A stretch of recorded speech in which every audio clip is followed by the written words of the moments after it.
friends, I'm Heather Pace, and today I'm sharing 3 ways to use your leftover banana bread.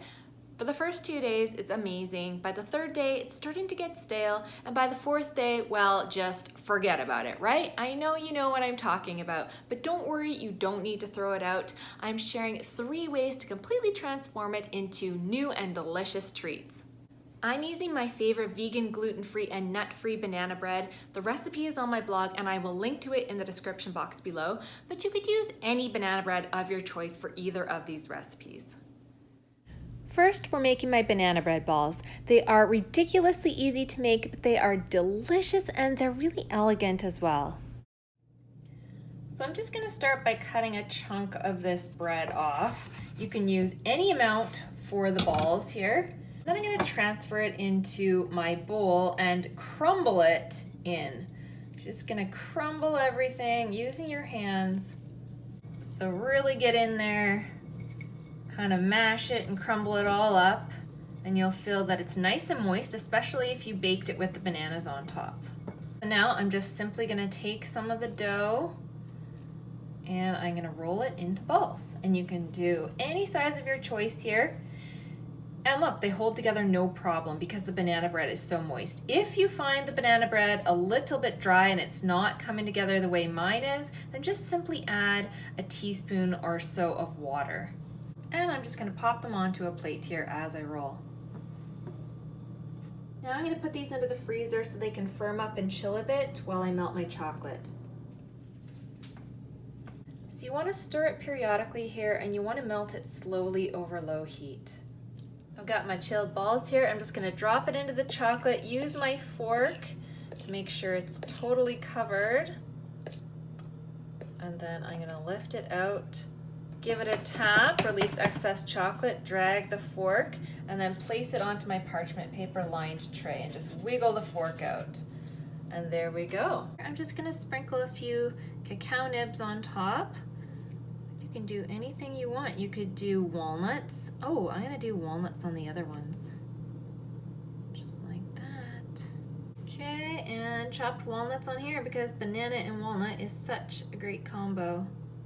They're all dipped and now I'm gonna put them in the fridge so that the chocolate can firm up. And I finish them off with just a pinch of cinnamon. Here are my balls. I am dying to give these a try, so here's the moment of truth. I want one with walnuts on it. So, cheers, friends. Oh, yeah. Take a look at that. So banana-y. Is that a word? Chocolatey, rich, kind of chewy on the inside. Really, really good. And how easy was that, right? Next up, we're making my banana bread French toast. I'm gonna whisk up my liquid mixture, and for this I have 1/2 cup of almond milk, 2 teaspoons of ground yellow flax, and 1/4 teaspoon of cinnamon going in, and then just a splash of vanilla. There we go. And I'm gonna whisk it all together. Just whisk it until it's completely combined. Oh my goodness, it smells so good with the cinnamon. I'm gonna cut a few thick slices of my banana bread, which is quickly dwindling as I make these recipes, which is perfect. That's what I want. There we go. Over here I have my pan heating with my butter. I've got my liquid mixture here and I have my banana bread slices, so I'm all set and ready. Banana bread is going into the mixture. You wanna make sure that it's nice and coated on each side.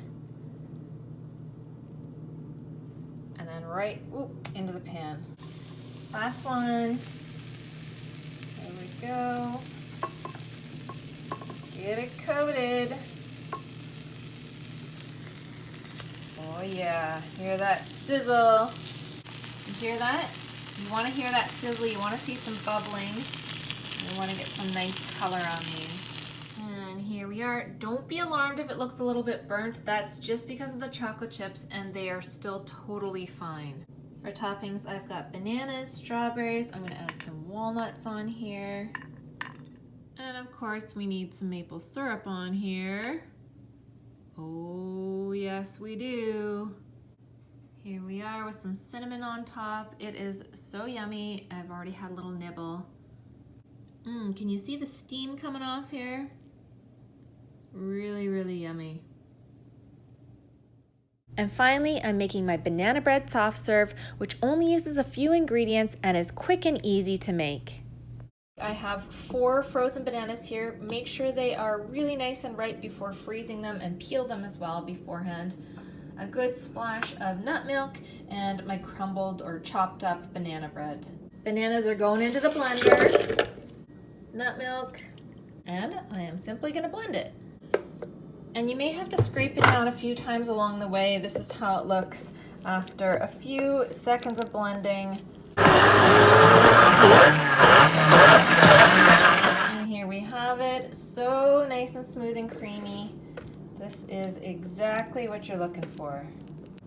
So I'm going to grab some of my banana bread chunks, and I'm just going to add them in, and I'm going to stir it all together. Gently, you want to gently fold it in. As much as you want here, just save a bit for the top. Over here, I've lined my glass with some melted chocolate hazelnut butter. I've got some of my banana bread in the glass. And here we go, some chunky banana bread soft serve. Got my ice cream scoop here. Just gonna scoop balls in. A big, huge tower of banana bread ice cream. And I am gonna sprinkle some of this on the top, or arrange it on top. A little bit more chocolate hazelnut butter. Oh yeah, look at that. How is this for banana bread soft serve? So easy and freaking delicious. I just had a bite and I'm gonna go in for more. Oh my gosh. You guys need to make this. Well, friends, that wraps up our recipes for today. I hope that you give them a try. Let me know what you think in the comment section below, and be sure to connect with me on Instagram, Sweetly Raw, and on my blog, which has hundreds of healthy recipes, sweetlyraw.com. And make sure to subscribe, and I will see you again next time. Bye-bye. Time for ice cream.